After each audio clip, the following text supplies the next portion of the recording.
First, the history of the series. El Chavo del Eight is a Mexican comedy series that has gained an increased popularity in Spanish-speaking America as well as in Spain, Brazil, United States, in Spanish only, and other countries.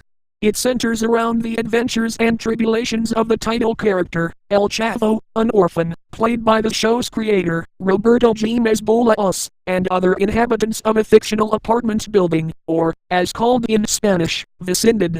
Now the legend. Has anyone ever seen the episode where El Chavo del Eight was pretending that he had been hit by a car? Because, if you did, or if you lived during the time it was broadcast, you may have noticed that there was a period of 4 months between this and the previous episode. Okay, what happened in this period of 4 months? Roberto Gomez Bolaños apparently had filmed what was supposed to be the series finale of El Chavo del Eight, and is more or less like this real episode. According to several former executives, the episode goes like this. The chapter begins with the characteristic intro of the series, but the sound is outdated. When the vecindad comes into view, no one shows up. The gate opens, as if someone were to enter, but no one goes in. It goes on like this for 2 or 3 minutes with this change of shots, and then you finally see El Chavo enter and hear the laugh track. The shots stop changing after this. It's in that part, where El Chavo comes out of the vecindad and walks into the street. At that time, in come Kiko and La Chilindrina. Kiko then asks La Chilindrina, where El Chavo is. Kiko asks in his in-character voice, though his cheeks are not as inflated. La Chilindrina says he is in the street with tomato sauce. At the exact moment she says the street, you will hear a horrible roar that does not appear on all versions of the tape.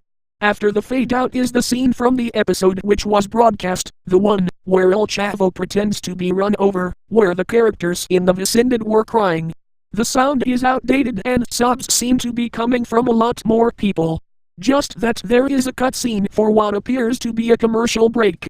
Then there is a change to another scenario, with Dua Florinda, Don Ramon, Professor Girafales, Kiko and La Chilindrina in front of a black background.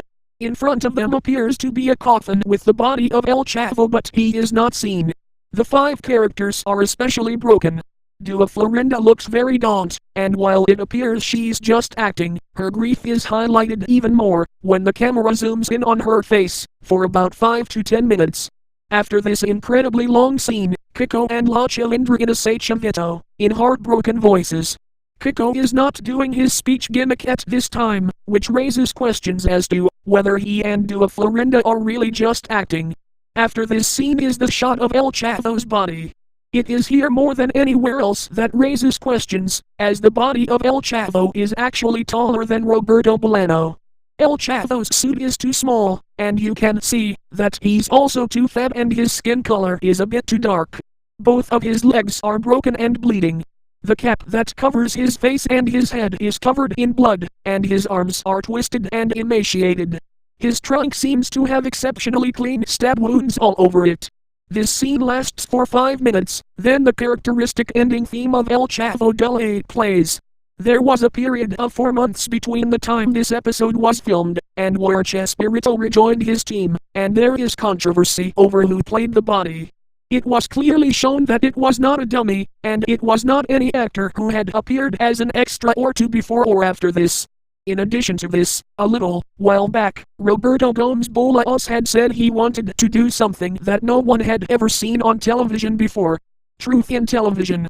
During a trip to Peru in 2008, Roberto Chespirito Gomez actually did plan on a series finale of El Chavo del Ocho with the eponymous El Chavo sacrificing himself to save a child from being hit by a car.